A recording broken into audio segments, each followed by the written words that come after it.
أعوذ بالله من الشيطان الرجيم. بسم الله الرحمن الرحيم. إنا نحن نزلنا الذكر وإنا له لحافظون. وقال النبي صلى الله عليه وسلم: إن الله يرفع بهذا الكتاب أقواما ويضع به آخرين.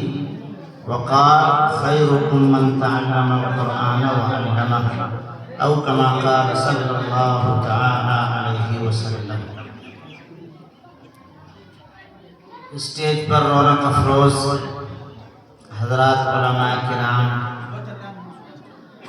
قرب و جوار اور دور دراز سے تشریف لائے ہوئے مہمانان نظام اور طلباء عزیز، آپ حضرات بہت دیر سے ان بچوں کا پروگرام سماعت فرما رہے تھے اور بچوں نے بڑی بے باکی کے ساتھ میں بہت ہی جرأت کے ساتھ اپنا پروگرام پیش کیا. کسی بچے نے تقریر پیش کی، کسی نے نعت، نظم، بہت ساری چیزیں پیش کی اور آپ حضرات نے ان بچوں کو انعامات سے بھی نوازا. اس کا مطلب یہ ہے کہ آپ کو ان بچوں کا پروگرام پسند آیا.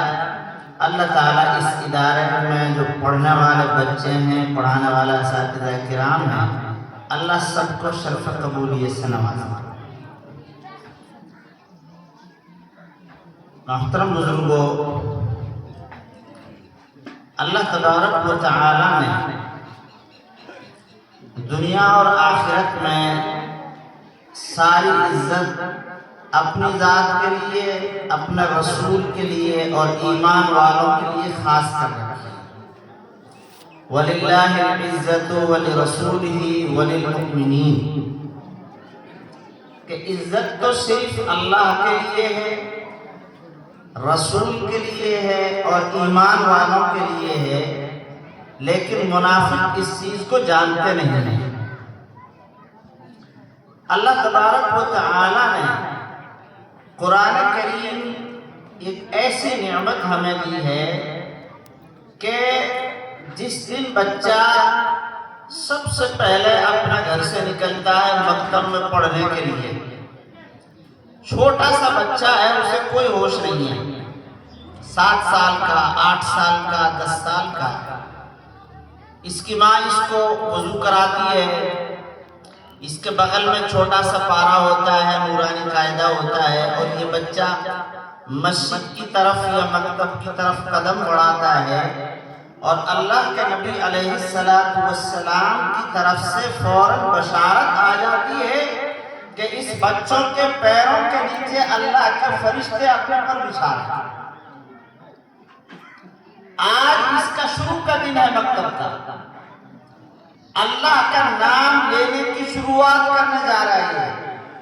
آج یہ بسم اللہ پڑھے گا اور اللہ کے نبی کی طرف سے بشارت آ گئی کہ اللہ کی نورانی مخلوق اس کے پیروں کے نیچے خوشی پر بچھا رہی ہے. انسان تو خاکی مخلوق ہے، جنات ناری مخلوق ہیں، آگ سے اللہ نے بنایا ہے ان کو، اور فرشتے اللہ کی نوری مخلوق، نور سے پیدا ہوتا ہے، اور نوری مخلوق انسان کے نیچے، پیروں کے نیچے پر بچھا رہی ہے. پھر اللہ کے نبی کی طرف سے دوسری بشارت یہ آتی ہے کہ جتنے بھی چرند پرندے سب اس کے لیے استغفار کرنا شروع کر دیتے ہیں.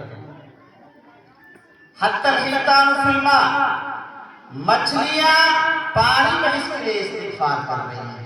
یہ اللہ کی طرف سے اس بچے کا پہلا اکرام شروع ہو رہا ہے قرآن کی برکت سے، اللہ کے نام کی برکت سے. اب اس کے بعد میں یہ بچہ بڑا ہوتا رہتا ہے، ابھی اور آگے بڑھے گا، قرآن حفظ کرنا شروع کرے گا. تو اللہ کے نبی کی طرف سے کیا بشارت آئی ہے؟ اللہ کے نبی نے فرمایا: خیرکم من تعلم القرآن وعلمہ، کہ تم میں سب سے بہتر انسان وہ ہے جو قرآن کو سیکھے اور قرآن کو سکھائے. حضرت عبداللہ بن عباس رضی اللہ تعالیٰ ایک صحابی ہیں اور ان کا لقب ہے مفسر قرآن. حضرت عبداللہ بن عباس رضی اللہ تعالیٰ عنہ، حضرت عمر جب بھی مشورہ کرتے تو حضرت عبداللہ بن عباس کو بوڑھے لوگوں کے ساتھ بٹھاتے تھے آگے، کوئی بھی معاملہ ہوتا ان سے مشورہ کرتے حضرت عبداللہ بن عباس سے۔ لوگوں نے اعتراض بھی کیا کہ حضرت ہمارے بھی بچے انہی کے برابر ہیں، آپ ان کو تو آگے بٹھاتے نہیں ہو، اور یہ بچہ ہے 12-13 سال کا، آپ اس کو آگے بٹھاتے ہو۔ بڑے بڑے صحابہ کے ساتھ حضرت عمر رضی اللہ تعالیٰ عنہ حضرت عبداللہ بن عباس کو حضرت عثمان غنی، حضرت عبد الرحمن بن عوف اور حضرت علی، ان جیسے بڑے بڑے جلیل القدر صحابہ کے برابر بٹھاتے تھے۔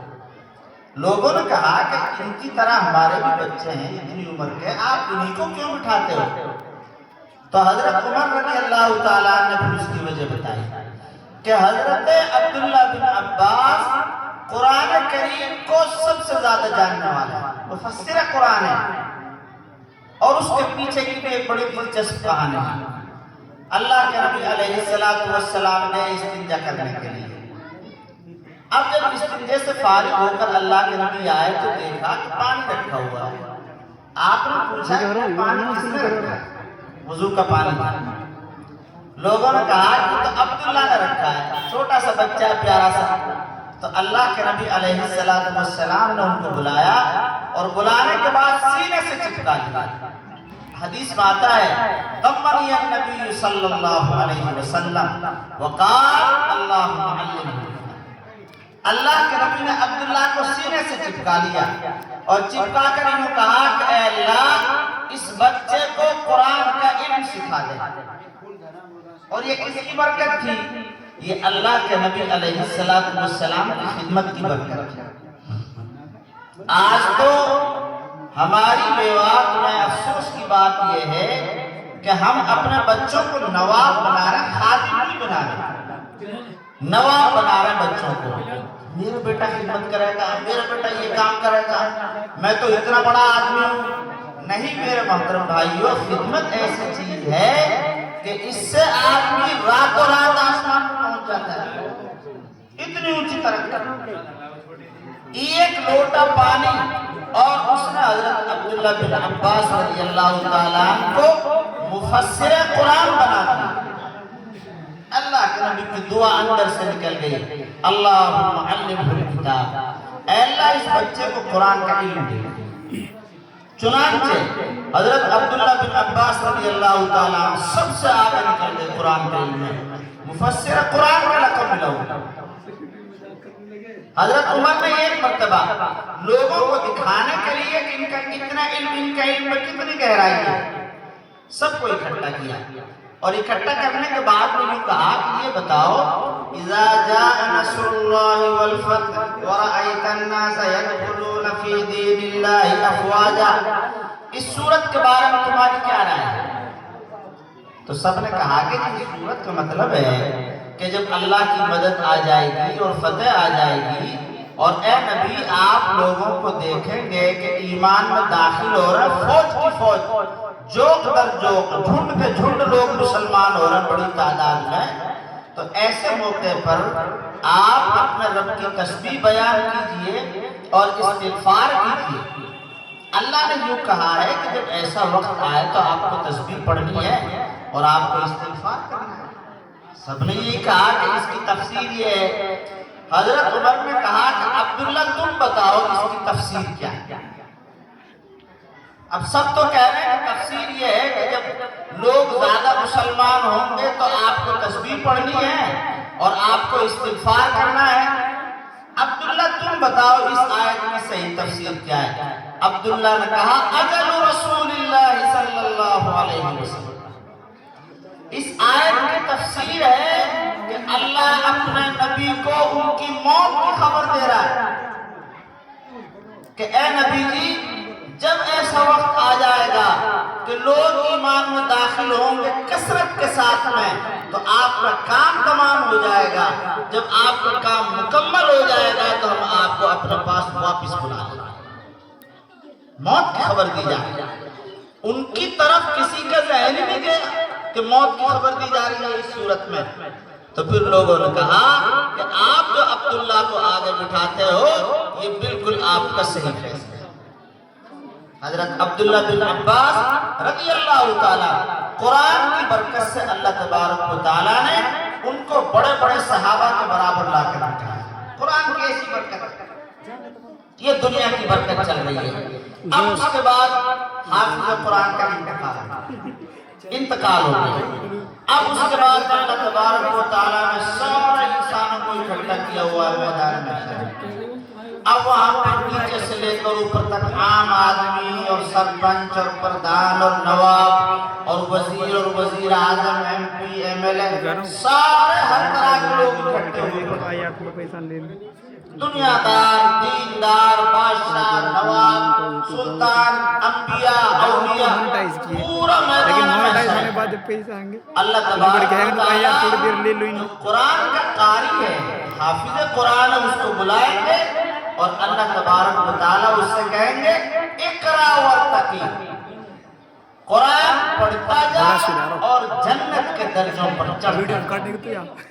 اقرا ورتقی، قرآن پڑھتا جا اور جنت کے درجوں پر چڑھتا جا۔ فَإِنَّ آخِرَ مَنزِلَتِكَ عِنْدَ آخِرِ آیَةٍ تَقْرَؤُهَا، تمہاری آخری منزل، تمہاری آخری سیڑھی وہ ہوگی جہاں تمہارا قرآن مکمل ہو جائے گا۔ چڑھتا جا جنت کے درجوں پر، ایک آیت پڑھ ایک درجہ چڑھ جا، دوسری آیت پڑھ دوسرا درجہ چڑھ جا، تیسری آیت پڑھ تیسرا درجہ چڑھ جا، چوتھی آیت پڑھ چوتھا درجہ چڑھ جا۔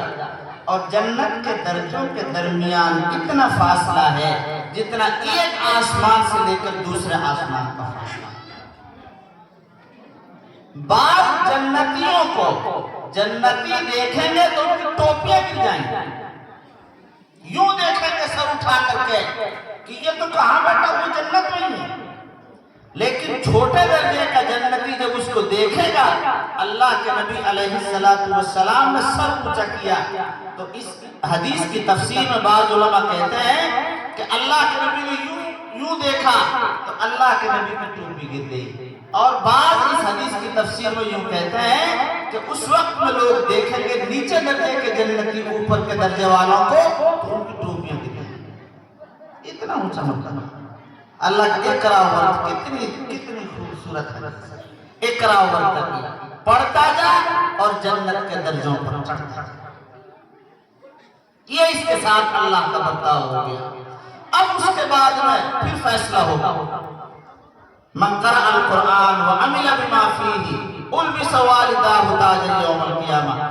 اللہ کہے گا کہ یہ جو بچہ ہے، یہ جو حافظ قرآن ہے، اس کے ماں باپ کو بلائے جائے۔ اب اس کے ماں باپ آئیں گے، غریب آدمی، مزدور آدمی، رکشہ چلانے والا، محنت کرنے والا، حق حلال سے اپنے بچوں کو پالنے والا۔ ایک بات اور ذہن میں رکھنا، اللہ تبارک و تعالیٰ یہ قرآن کا علم سادہ لوگوں کو کیوں دیتے ہیں، غریب مزدور طبقے کے آدمی؟ کیونکہ میرے محترم بھائیوں، جس آدمی کی حلال کمائی ہوتی ہے اکثر اللہ تبارک و تعالیٰ اس کو قرآن سے نوازتا ہے، اور حلال کمائی عام آدمی کی ہوتی ہے زیادہ، عام آدمی جو غریب مزدور طبقے کا آدمی ہوتا ہے۔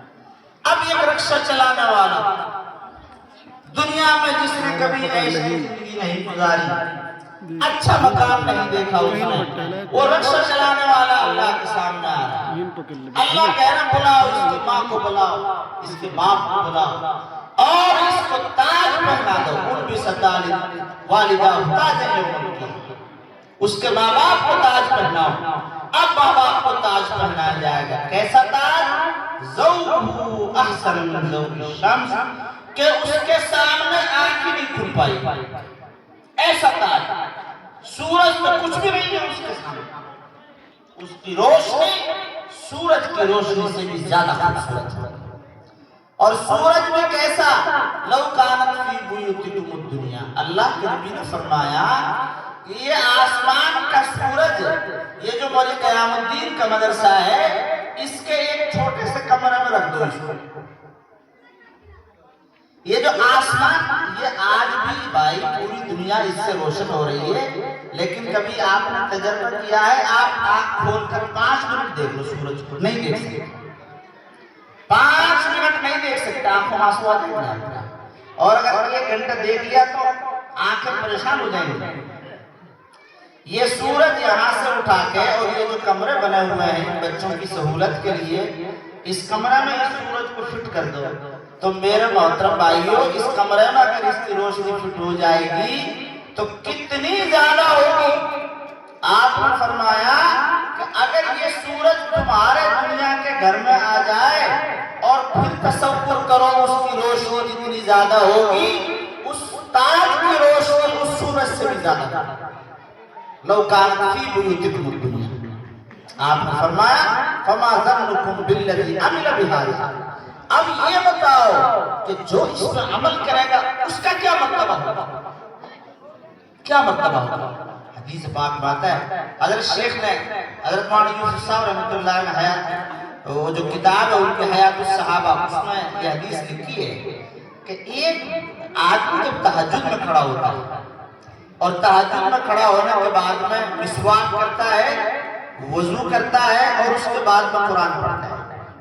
یہ جو چھوٹے چھوٹے بچے ہیں، ہم میں سے ہو سکتا ہے کہ اکثر کو تہجد کی توفیق ملتی ہے کہ فرائض کی توفیق مشکل سے ملتی ہے، تہجد تو بہت اونچی درجے کی چیز ہے۔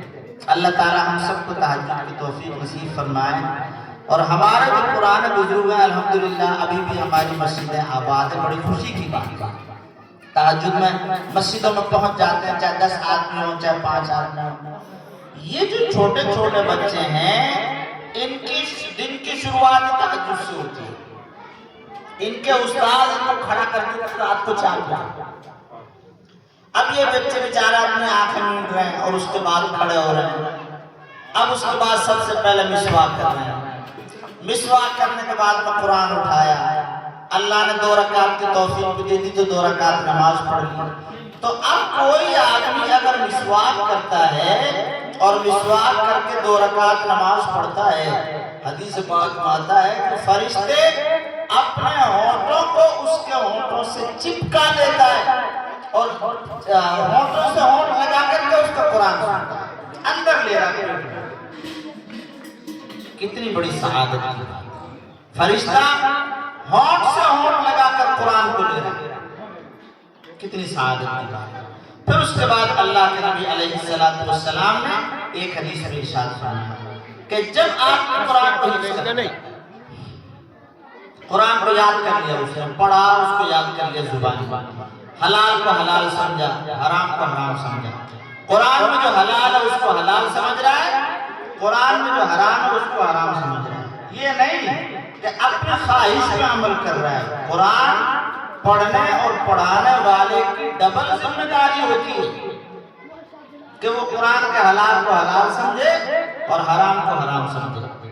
حلال کو حلال سمجھتا ہے، حرام کو حرام سمجھتا ہے، تو اللہ کے نبی نے فرمایا کہ یہ جو قرآن پر عمل کرنے والا حافظ قرآن ہے، 10 آدمیوں کے بارے میں قیامت کے دن اس کی سفارش قبول کی جائے گی۔ کیسے 10 آدمی؟ آپ نے فرمایا کلہم قد وجبت لہم النار، یہ سب 10 ایسے ہوں گے کہ جن کے لیے جہنم واجب ہو چکی ہے۔ اس سے کہہ دیا جائے گا کہ یہ جو 10 آدمی ہیں، ان میں سے جس کی تم سفارش کرو گے تمہارے کہنے کی وجہ سے وہ جنت میں چلا جائے گا۔ ایک حافظ قرآن ہے اور 10 کو لے کر کے جنت میں جانا ہے، جس کے بارے میں سفارش کرو گے وہی جنت میں چلا جائے گا۔ تو میرے محترم بھائیو، یہ قرآن کریم کی وہ برکات ہیں جن کا تعلق ہے دین کے ساتھ میں، آخرت کے ساتھ۔ اب آپ کے ذہن میں یہ آئے گا کہ قرآن کریم کا تعلق تو آخرت کے ساتھ ہو گیا، تو قرآن کی دنیا کی تو کوئی برکت ہی نہیں ہے۔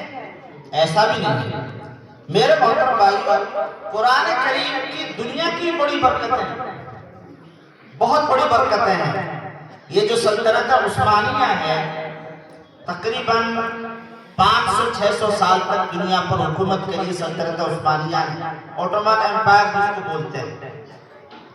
سلطنت عثمانیہ اس کا جو بانی ہے عثمان اس کے بارے میں آتا ہے کہ یہ بہت مہمان نواز آدمی تھا، بہت مہمان نواز۔ کوئی بھی آدمی تھا اسی کو قبیلے میں لے آتا، اس کی مہمان نوازی کرتا، اس کے بعد اس کو بھیج دیتا۔ اور مہمان نوازی ایک بہت اچھی صفت ہے، ہماری قوم میں الحمدللہ پائی جاتی ہے۔ اللہ تعالیٰ اس کو برقرار رکھے۔ اب یہ بھی آہستہ آہستہ کم ہو رہی ہے، برا ماننے کی بات نہیں ہے۔ اب اگر مسجد میں امام ہے تو جماعت کی روٹی ہو جاتی ہے، ورنہ تو جماعت والے بیچارے دیکھتے رہتے ہیں، کوئی روٹی بولنے کے لیے نہیں آتا ہے کہ نہیں؟ ایسے ہی امام جمعرات کو گھر چلا گیا، پیچھے جماعت آ گئی، اب پتہ چلا کہ اس کی روٹی کسی نے ملی۔ امام سارا انتظام کرتا ہے، ورنہ پہلے اماموں کا انتظام نہیں ہوتا تھا، امام انتظام نہیں کرتا تھا۔ پہلے تو یہ ہوتا تھا کہ جماعت گھر میں داخل ہو، بستی میں داخل ہو رہی ہے اور عورتیں جنگل میں پھیڑا کاٹ رہی ہیں اور بچے کو وہیں سے دوڑا دیں، جماعت میں کرتے ہیں۔ کھیت میں عورت لاؤنی کر رہی ہے اور وہیں سے بچے کو دوڑا دیں، جماعت آئی روٹی کرتا ہے۔ امام کا انتظار ہوتا تھا؟ نہیں ہوتا تھا۔ اب امام انتظام کرتا ہے، بھائی اب وہ کہے گا ہاں جی حاجی صاحب جماعت آ گئی ہے، شام کو آپ کی دعوت ہے۔ اب حاجی صاحب کہے گا یہ تو کوئی وقت نہیں ہے، گوشت بھی نہیں ملے گا، تم نے اس وقت بتایا، کل دوپہر کی رکھ لو، ہمارے شام کو کسی اور دن کر دو۔ اب دوسرے کے پاس سن کے شام کو تمہارے دعوت ہے، کہنے لگا گوشت بھی نہیں ملے گا، اب تم اس وقت بتا رہے۔ میرے بھائیو، جب سے ہم نے تکلفات کرنا شروع کر دیا تب سے ہماری برکتیں آہستہ آہستہ اٹھنی شروع ہوئی۔ ہم ایک گاؤں میں پہنچے تو وہاں ایک بوڑھی عورت نے بتایا کہ 70 سال پہلے جماعت آئی تھی اور ہم کھیت میں کام کر رہے تھے اور پیاز اپاڑ رہے تھے کھیت میں سے۔ جماعت آ گئی، ہم نے بھی پیاز سے روٹی کھائی اور جماعت کو بھی پیاز سے روٹی دی تھی مسجد میں۔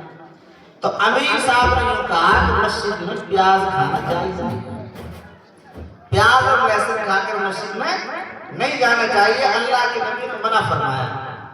اب ہم نے پیاز روٹی مسجد میں پہنچا دیا، امیر صاحب نے کہا کہ مسجد میں پیاز کھانا جائز نہیں ہے۔ اب وہ عورت کی ہریانے کی جہاں جماعت آتی تھی، اور یہ واقعہ ہے اس علاقے کا، ٹپوگڑا علاقے کا، تو اس کا آدمی جماعت سے مانوس نہیں تھا، تو اس نے یوں کہا کہ یہ تو اس کو سالن نہیں ملا اس لیے عقل نہ رہا ہے، پیاز اس کو کھانی نہیں ہے اس لیے کہہ رہا ہے کہ مسجد میں پیاز کھانی جائز نہیں ہے، اپنا من کا مسئلہ بنا رکھا ہی نہیں۔ تو امیر صاحب نے کہا کہ نہیں ایسی بات نہیں ہے، مسجد میں پیاز کھانا جائز نہیں ہے، یہ دعوت ہم تمہاری قبول کر رہے ہیں اور تمہاری بیٹھک میں بیٹھ کر، تو انہوں نے پیاز سے روٹی کھائی۔ تو یہ ہماری ساتھ بھی تھی، جو ہم کھا رہے ہیں جماعت کو کھلا رہے ہیں، ہم نے پیاز سے روٹی کھائی، جماعت کو پیاز سے روٹی کھلا دی، ہمارا دال پک رہی ہے ہم نے جماعت کو دال کھلا دی، ہمارے ساگ پک رہا ہے ہم نے جماعت کو ساگ کھلا دیا۔ اب جب سے یہ بات آئی ہے کہ جماعت کی روٹی کریں گے تو گوشت لانا ہی پڑے گا، تب سے تکلیف شروع ہو گئی۔ اب دعوت کوئی قبول نہیں کر، اب لوگ یوں کہہ رہے ہیں تم کو پہلے بتانا چاہیے تھا، یہ کوئی وقت تھوڑی آنے کا۔ اور اب تو اللہ تعالیٰ حفاظت فرمائے، بعض لوگ تو یوں بھی کہتے ہیں بھئی امام صاحب ہمیشہ مجھ سے ہی کیوں کہتا ہے دعوت، یہ حالات پیدا ہوتا ہے۔ اس لیے میرے بھائیو، اپنی سادگی کو باقی رکھو اور اپنی مہمان نوازی کو باقی رکھو۔ اگر چٹنی روٹی ہے تو جماعت کو بھی چٹنی روٹی کھلا دو، اگر دال روٹی ہے تو جماعت کو دال روٹی کھلاؤ، لیکن اس کی نوبت نہ آئے کہ امام صاحب یوں کہے کہ بھئی آج شام کو حاجی صاحب تمہارے یہاں دعوت، نہیں، خود بھیجو اپنے بچوں کو کہ جماعت کی ہمارے یہاں دعوت۔ مہمان نوازی بڑی اچھی صفت ہے۔ سلطان عثمان مہمانوں کو لے کر آتا تھا بستی میں، اب لوگوں کو بڑی پریشانی، لوگ کبھی کسی کو لے کر آ جاتا ہے، کبھی کسی کو لے کر آ جاتا ہے۔ لوگوں نے اس سے یوں کہا کہ اس مرتبہ اگر تم کسی کو لے کر آگے تو تم پکڑ کر ہم پیٹیں گے۔ یہ کسی کو لے کر آگے، حضرت پیر ذوالفقار علی صاحب نے واقعہ بیان کیا، وہ کسی کو لے کر کے آگے تو لوگوں نے بستی سے باہر بھگا دیا کہ نہیں تم جاؤ یہاں سے۔ اب یہ کسی کے پاس گئے، کوئی اللہ والے آدمی تھے، ان کے پاس جا کے چلے گئے اور اللہ والے آدمی نے ان کی بڑی خدمت کی اور ان کو ایک کمرے میں بٹھایا۔ جس کمرے میں ان کو بٹھایا کہا کہ تم یہاں سو جاؤ رات میں۔ اب جب رات کو وہاں سویا تو اس نے دیکھا کہ وہاں پر قرآن رکھا ہوا اس کمرے میں، سلطان عثمان نے دیکھا کہ وہاں پر قرآن رکھا ہوا ہے، تو سلطان عثمان اس قرآن کی تعظیم میں پوری رات نہیں سویا، پوری رات۔ اس نے کہا کہ اللہ کی کتاب یہاں رکھی ہے اور میں یہاں لیٹ جاؤں تو غیر مناسب بات ہے۔ یہ تعظیم جو ہوتی ہے، تعظیم یہ اللہ کو بہت پسند ہے، شاعر اسلام کی تعظیم۔ میاں جی مہتاب صاحب رحمت اللہ علیہ، حاجی مہتاب صاحب رحمت اللہ علیہ، نگینہ کہتا ہے ہمارے بالکل نزدیک کے، تو انہوں نے خود یہ واقعہ، میں نے خود ان کی زبان سے سنا ہے، وہ کہتے ہیں کہ اب تو بہت قرآن ہو گئے، بہت سارے پارے چھپنے لگ گئے، ہم جب چھوٹے چھوٹے تھے تو اس موقع پر ہم سپارہ دیکھنے کے لیے ترستے تھے، قاعدے بھی نہیں ملتے تھے، چھپائی نہیں ہوتی اتنی، تو وہ کہتے تھے کہ مجھے ایک مرتبہ ایک پارے کا ٹکڑا مل گیا، قاعدے کا ٹکڑا مل گیا پھٹا ہوا، تو میں نے اس کو صاف کیا، اور وہ کہتے ہیں کہ میں نے اس کو شوق میں کافی دنوں تک اس کو اپنے جیب میں رکھ کے رکھا اور میں پڑھنا نہیں جانتا۔ یہ جو محبت ہے، دین سے محبت، دین کی چیزوں سے محبت، قرآن سے محبت، علماء سے محبت، ان بچوں سے محبت، یہ محبت ایسی چیز ہے کہ میرے بھائیوں آدمی کو ولایت کے درجے پر پہنچا دیتا ہے، ولی بن جاتا ہے۔ حاجی مہتاب صاحب رحمت اللہ علیہ کوئی بہت بڑے عالم نہیں تھے، لیکن اللہ تعالیٰ نے، ہو سکتا ہے وہ کہتے ہیں کہ وہ ٹکڑا میں جیب میں لے کر گھومتا رہا، اس کے احترام کرتا ہے۔ تو وہ سلطان عثمان پوری رات نہیں سویا اور صبح تہجد کے وقت رونے لگ گیا کہ اللہ مجھ سے کوئی قرآن کی شان میں گستاخی نہ ہو۔ تو وہ جو پیر صاحب تھے ان کو خام میں اللہ کے نبی علیہ السلام کی زیارت ہوئی اور کہا کہ عثمان کو اب یہاں سے آپ نکال دو اور اللہ تبارک و تعالیٰ اس سے بہت بڑا کام دینے والا ہے۔ چنانچہ انہوں نے ان کو بلایا اور بتایا کہ ایسا ایسا خواب دیکھا ہے، اور پھر انہوں نے اپنی ایک جماعت بنائی، 10 آدمی، 20 آدمی، 1000، 2000، اور پھر اللہ تعالیٰ نے ان کے ذریعے سے بہت بڑی حکومت کھڑی کی، اتنی بڑی حکومت کھڑی کی کہ تقریباً 500 سال تک عالم اسلام پر انہی کی حکومت رہی پوری دنیا میں، اور حرمین شریفین مکہ المکرمہ اور مدینہ منورہ ان کی دیکھ بھال خلافت عثمانیہ کرتی تھی۔ گنبد خضرا خلافت عثمانیہ نے بنوایا ہے، اللہ کے نبی کا جو مزار ہے گنبد خضرا یہ خلافت عثمانیہ نے بنایا گنبد خضرا۔ اور جو نصرانی آئے تھے اللہ کے نبی کے جسم اطہر کو لینے کے لیے، اس کی حفاظت خلافت عثمانیہ نے کی ہے، اللہ کے نبی علیہ السلام کے جسم اطہر کی۔ مکہ المکرمہ اس کے دروازے، اس کی پوری تعمیر اب سے پہلے کی، اب تو یہ شاہ عبدالعزیز نے کروائی، اس سے پہلے کی جتنی بھی تعمیر ہے سب خلافت عثمانیہ کی تعمیر ہے۔ مدینہ منورہ کی ساری تعمیر خلافت عثمانیہ کی، اور خلافت عثمانیہ نے ترکی سے ریل چلائی مدینہ منورہ کے لیے، اور اللہ کے نبی علیہ السلام کے روضہ مبارک سے اسٹیشن کو اتنی دور رکھا کہ ایسا نہ ہو کہ ریل کی آواز اللہ کے نبی علیہ السلام کے روضے تک پہنچ جائے۔ یہ احترام تھا، اللہ نے قرآن کی برکت سے اتنا بڑا ان کو نوازا۔ یہ دنیا ہے، اللہ تعالیٰ نوازا ان کو۔ تو میرے محترم بھائی یہ نہیں ہے کہ صرف قرآن پڑھیں گے تو آخرت کا فائدہ ہوگا، آخرت کا فائدہ تو طے ہے، اللہ تبارک و تعالیٰ دنیا سے بھی نوازا، پکی بات ہے۔ مفتی احمد خان پوری صاحب رحمت اللہ علیہ، دھابیل مدرسہ ہے گجرات میں، بہت بڑا مدرسہ ہے، تو ان کے کوئی شاگرد گئے ساؤتھ افریقہ پڑھانے کے لیے۔ اب ساؤتھ افریقہ میں پڑھاتے پڑھاتے ان کو ایک لمبا زمانہ ہو گیا، تو ان کے پاس ایک بچہ آتا تھا پڑھنے کے لیے، کالے لوگ ہوتے ہیں وہاں پہ ساؤتھ افریقہ میں، بالکل حبشی، تو ایک بچہ آتا تھا پڑھنے کے لیے، کچھ دن وہ آیا، اس کے بعد وہ بھاگ گیا۔ اس کے بعد کافی دنوں تک نہیں ملا، پھر دوبارہ وہ ملا تو انہوں نے اس کو بلایا اور بلانے کے بعد اس کو پڑھایا، اور پڑھانے کے بعد میں وہ بچہ حافظ قرآن ہو گیا، قرآن اس کو پکا یاد ہو گیا، آواز انتہائی خوبصورت تھی اس کی۔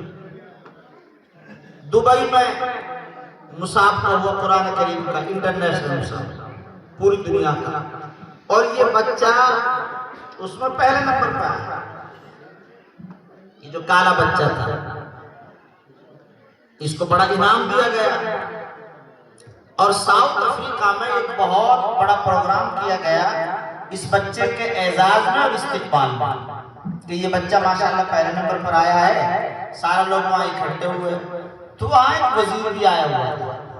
وزیر نے جب دیکھا اس بچے کو تو اچانک بے ساختہ رونے لگا، تو جو امام صاحب تھے، مولانا صاحب، انہوں نے پوچھا کہ کیا وجہ ہے، آپ کیوں رو رہے ہو؟ تو اس نے کہا کہ حضرت آپ نہیں جانتے اس بچے کی کارگزاری۔ اس نے کہا کہ یہ جو بچہ ہے اس کی ماں ہے پاگل، بالکل پاگل۔ اب یہ بچہ پیدا ہو گیا، باپ بھی بالکل گنوار، اس کو بھی کوئی ہوش نہیں، یہ بچہ پیدا ہو گیا، ماں کو اتنا بھی ہوش نہیں تھا، ماں نے اس بچے کو پیدا کیا اور جننے کے بعد میں اس کو ڈال کے ہوئی کوڑا دان پھینک کے آ گیا۔ پڑوس کی عورتوں نے اس بچے کو اٹھایا اور اٹھانے کے بعد میں اس کی پرورش کی، اور یہ آج وہی بچہ ہے، اللہ تبارک و تعالیٰ نے اس کو قرآن کی برکت سے انٹرنیشنل مسابقے میں پہلے نمبر پر اس کو دیا، بڑا انعام اس کو دیا۔ تو میرے محترم بھائیوں، قرآن کی عجیب برکت ہے، اللہ تبارک و تعالیٰ قرآن کی برکت سے نوازتے ہیں۔ حاجی عبدالوہاب صاحب پڑوسی ملک کے ذمہ دار تھے تبلیغی جماعت میں، اور انہوں نے 4-5 زمانے دیکھے ہیں۔ حضرت مولانا الیاس صاحب رحمۃ اللہ علیہ کے ساتھ بھی کام کیا، حضرت مولانا یوسف صاحب رحمۃ اللہ علیہ کے ساتھ بھی کام کیا، اور اس کے بعد پھر وہ ادھر چلے گئے پڑوس میں، مولانا انعام صاحب کا زمانہ بھی دیکھا، پھر حضرت مولانا زبیر صاحب، مولانا سعد صاحب، ان کا زمانہ بھی ابھی تک، کچھ دن پہلے ان کا انتقال ہوا، دلی کے رہنے والے تھے۔ تو وہ حضرت مولانا یوسف صاحب رحمۃ اللہ علیہ کے پاس آئے اور کہنے لگے کہ حضرت ایک بات ہے بار بار ذہن میں آتی ہے، آپ سے پوچھنے کی ہمت نہیں ہوتی، آپ کو تو پوچھ لیں۔ حضرت نے کہا پوچھو بھائی کیا بات ہے؟ اس نے کہا کہ حضرت ہم پڑھتے ہیں کالج میں، تو کالج میں پڑھتے تھے، اب ہم آتے ہیں بڑے شوق میں مرکز، ہفتے میں 1 مرتبہ 2 مرتبہ، تو ہم دیکھتے ہیں کہ ہمارے اندر جو شوق ہے عبادت کا اور اعمال کا، وہ شوق ہمیں ان بچوں میں نظر نہیں آتا۔ آپ کے جو مدرسے کے بچے ہیں، حضرت مولانا یوسف صاحب رحمۃ اللہ علیہ سے کہنے لگا کہ یہ جو مدرسے کے بچے ہیں، ان میں ہمیں عبادت کا اعمال کا وہ شوق دکھائی نہیں دیتا جو شوق ہمارے اندر ہمیں دکھائی دیتا ہے۔ ہمیں تو بہت اچھا جذبہ ہوتا ہے ہمارے اندر اور شوق ہوتا ہے عبادت کرنے کا، لیکن وہ ان بچوں میں نظر نہیں آتا۔ تو حضرت مولانا یوسف صاحب رحمۃ اللہ علیہ نے ارشاد فرمایا کہ ان کی مثال ایسی ہے کہ جیسے ایک لال ہو، ایک موتی ہو، اور وہ کسی ڈبے کے اندر بند ہو، تو اسے احساس نہیں ہوتا خود کا۔ حضرت تشریف لا چکے ہیں، انشاءاللہ بتاتے ہیں۔